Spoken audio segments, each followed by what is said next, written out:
Joining us now, one of the most exciting players to ever wear a BYU football jersey. Maybe the most exciting. His name is James Dye. James, the 1996 season was when I felt like I became a diehard, true blue, can't lose BYU fan.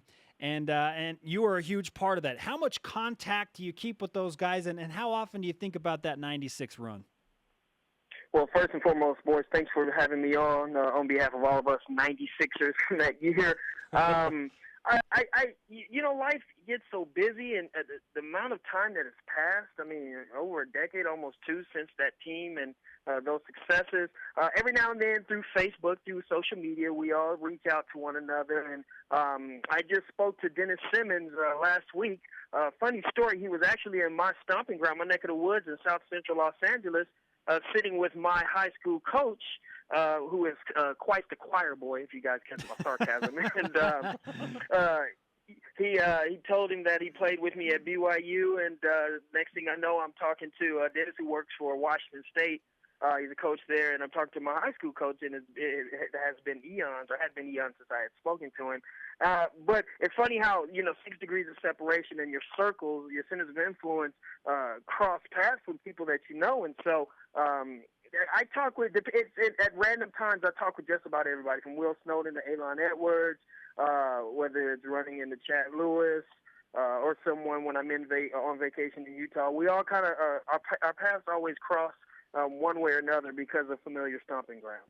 And that 1996 season just etched in the memory of a lot of BYU fans, considered by many the second best season in BYU football history. Among those notable events, the 97 Cotton Bowl, you caught a touchdown pass in that. But you were really known, at least to me as a young kid, as a kick and punt returner. 4 punts for a touchdown, 1 kickoff for a touchdown. What kind of influence do you think you had on BYU football as a returner? Well, when you go back and watch the film and tape, and I let fans and commentators and others who break it down really give that finality as to what my value was to the team and the program, and I guess from a historical context. I let you guys give that stake and claim. I can tell you this: I had a great time. Coach Edwards gave me an opportunity to showcase the blessed talents that I had, and playing in front of 65,000, being ranked on national TV, silencing the naysayers week by week, and we're still working to do that and continuing to push forth that work. But being able to do that in a BYU Cougar uniform and really realize the blessings that the Lord has given me really resonates to this day, to the fact that we're on the phone right now, we're on the radio, we're on our TV network, I guess you could say. A lot of things have happened, and I'm just happy to be a part of it, and even more humbled and honored to be mentioned 20-something years later in the same breaths of individuals like Visek Ahema and Steve Young and Steve Sarkisian, and you name it, all the guys that have come and been great. I'm glad to even be considered within the breath of that conversation. The Dye legacy will now continue at BYU. Your son, Trey, has committed to BYU and will enroll in classes this fall. What kind of a game does Trey bring to BYU?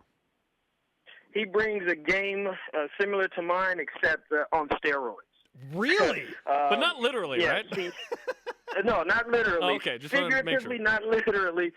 His game is beefed up. He's bigger, stronger, faster, smarter. That's what our children should do. They should precede us, right? They should get better than us. He's taken whatever talents I've had and what was passed on to him, and he's basically taken them to the next level. I mean, obviously, he's been tried and true, tested and baptized by fire in Texas football, the highest level at 5A football here in the state, and we made it to the quarterfinals, lost by 5 points, I believe it was. I may be within a stone's throw of actual points, but 5 points to the eventual state championship at 5A Division II. And we gave them a run for our money, for their money. So just give you an idea of the caliber of competition he's played in. And I mean, he's a state player, one of the state top running backs, one of the top athletes in our area, in our region. He's bringing speed, quickness, size, confidence the ability to learn and adapt and play real time within a spread offense.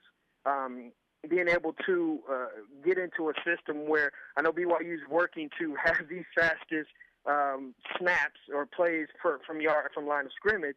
I know we were, top 5 last year? I don't really know where we ranked it, but I knew we were top 5 as far as number of plays, number of snaps on offense. Yes. That we got off as a school, and that's what he's been doing. That's the offense that they've been running here, variation of Art Browse's offense from Baylor. And so he's coming in with the knowledge and the understanding of the offense and what they're trying to do. And kid has a pretty good smile, too, so he's got his mom's best qualities. Okay. What has BYU told you, James, about and Trey, about Trey's role this fall? Because I got the idea, the perception from signing day that he'll be a receiver. Yeah, I believe he's going to, if he does what he's supposed to, he'll be able to play similar to what he's been doing at Cooper High School here in Abilene, Texas, which is featured some time in the backfield at slot. Depending on the formation and type of defensive scheme they see, they may put him at wide out. So he's one of those true-to-form athletes, being able to play anywhere in a spread-type offense or an air raid or a hybrid. Nowadays, these offensive schemes are all fused and meshed together. He's going to be able to fit perfectly in that system because of the level of competition he's played at, his ability to learn that type of offense and his ability to make plays. BYU wouldn't have recruited him and given him a scholarship if he wasn't able to. So he'll be able to come in and play in any of those different facets in that offense and give them some production. James Dye on BYU Sports Nation, former BYU wide receiver and returner extraordinaire. What was that experience like for you as Trey's father when BYU initially began to contact him about the prospect of him playing for BYU? What was that like for you? Well, to be humbled and honored to have a child of your own following your footsteps, or even be considered for the opportunity and possibility to follow in your footsteps. I mean, it felt wonderful. I was just sitting down with Trey and some of his friends looking through scrapbooks that my wife and my mom and my sister put together for me when I was playing. And when we beat the University of Utah my senior year in '96, in Salt Lake Tribune, I believe it was, we had a picture of me and Trey hugging one another when he was a baby. Trey came along my junior year. And it was just, a surreal experience. And he just talked about that even close to his graduation. He said, coming full circle, Pop, I'm graduating. I'm going to be following your footsteps, going to BYU. And it just feels good. And we're just looking at that picture. It's a surreal feeling. It's real, but it's something that I don't think you could really sit back and plan it and chart it and believe it's going to happen. You work towards it, but, now it's coming to fruition. And within a day or so, we'll be actually driving up there to drop him off. And actually my taller, younger junior is going to be going to BYU football camp. Okay, maybe another Dye in the mix. Who knows? James Dye on BYU. We're so politicking for it. Absolutely. Does Trey have mission plans after the season, James? As of right now, he does not. Okay. He's going to come in. He's planning to whatever type of mission work, whatever type of influence as far as spreading the gospel. He's going to use whatever tools he has to do it here, stateside or while he's playing. Keep in contact with friends that are non-members but definitely are interested in the church. He had an opportunity to baptize one of his teammates when we first moved here. Cool. Help spread the gospel that way. So although he's not going to be going on a mission, he's certainly going to be working to spread the gospel. Fantastic. James Dye on BYU Sports Nation. You punt, you die. Okay, here's the thing. You live in Texas. We've talked a lot about Texas high school football. The hot topic this week has been BYU wanting to go to the Big 12. Bronco Mendenhall came out and said, we would love to be in the Big 12. With you in the state boundaries there, what's the perception of BYU as an independent and their desired inclusion in the Big 12? I think it's always been kind of out there. It's been a little of a subtle issue with us. We would love to be in the conference. We would love to be in the Pac-10 if they expand. What was it? A couple of years ago when they took TCU prior to doing that, I know there were some considerations, a great deal of consideration with BYU, but in the twilight hours, obvious decisions were made to take TCU and whatnot. So I think Broncos basically just sitting down with the Power 5 and conferences really aligning themselves with cross rivalries and playing within their actual conferences based on divisions. I think Bronco's saying, hey, look, it's really time for you guys to consider us. We have a lot to offer, more than your middle of the road and lesser opponents in your own conference. I mean, in fact, you got teams that are eating from that table of rev share that aren't really contributing. So, stop listening to those naysayers that probably don't want to chop up the pie and let us come in, but really think about what we're bringing to the table and how we can align with you guys and help you out. I think from a standpoint here in the state, I think anywhere you go, some people like us. Most people don't like us, and they can't figure out why. They can't give you a valid reason. They just don't like us, and that's always going to be there. But like you guys said before, if you winning takes care of everything. Charlie Strong kind of has felt that with his recent hire at Texas, and Red McComb coming out and saying he probably wasn't the best suitor for the position. His response to that was winning takes care of everything, and I think for Bronco, he's going to back up what he's saying with that credo there.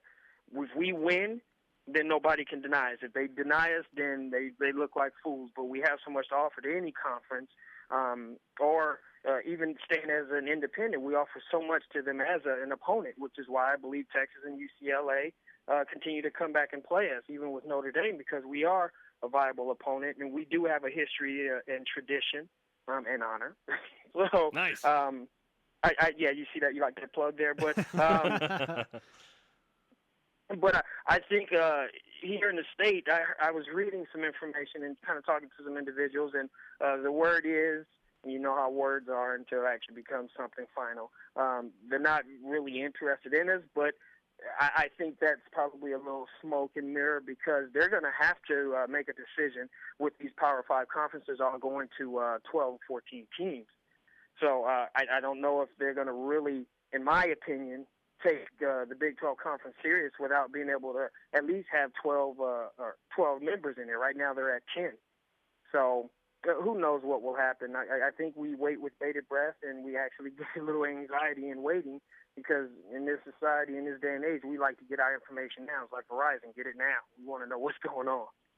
Win football games. Make yourself a financially be so profitable, good they can't avoid you. School. That is right. James Dye on BYU Sports Nation, former BYU wide receiver and returner extraordinaire, father of BYU football commit, a guy who will enroll in classes this fall, Trey Dye.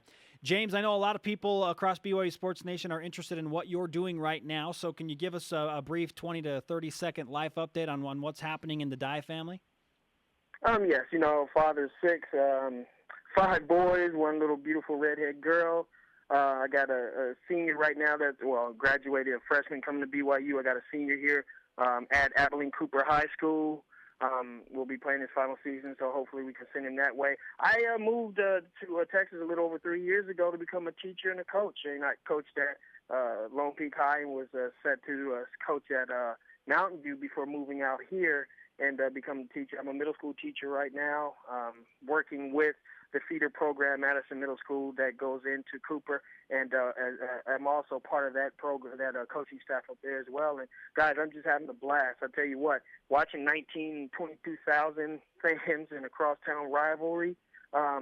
Obviously, I played in a larger capacity as far as college football and pro football is concerned. But watching my son's eyes get the whites of their eyes get as big as eggs when they see all those fans come to see them play. And watching games weekly on TV, it's a lot of zealous here in the state of Texas when it comes to football. And I tell you what, it's infectious. You catch it, you love it. And when you hear his head coach Todd Mavis sell the middle school parents and tell them to get ready to buy lifetime tickets for high school games and foaming at the mouth and steaming, your ears steaming from football, man, you really buy into it really quick. And I've heard it for 3 years, and I still get sucked into it. James Dye, great to have you with us. One of my favorite memories ever is when you returned a kickoff for a touchdown and dove into the stands. It was worth every one of those 15 yards that you got penalized for. Yeah, I'm glad we had a pretty good lead on Rice. It wouldn't have cost us the game. So, hey, James, great to have you wonderful with us. Wonderful conversation. Yeah, we'll talk to you again soon and look forward to seeing your son Trey up here in Provo. Hey, fellas, thanks for having me on.